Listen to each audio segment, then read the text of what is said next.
కొమరం భీం ఆసిఫాబాద్ జిల్లా వాసులను కొన్ని రోజులుగా భయపెట్టిన పెద్ద పులి ఇప్పుడు రాష్ట్ర సరిహద్దులు దాటేసింది.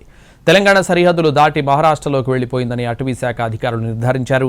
దీంతో కెరమెరి, వాంకిడి మండల ప్రజలు పులి భయం నుంచి ఇప్పుడిప్పుడే బయటపడుతున్నారు. వారం పాటు పెద్ద పులి కొమరం భీం ఆసిఫాబాద్ జిల్లాలోని కెరమురి, వాంకిడి మండలాల్లో సంచరించింది.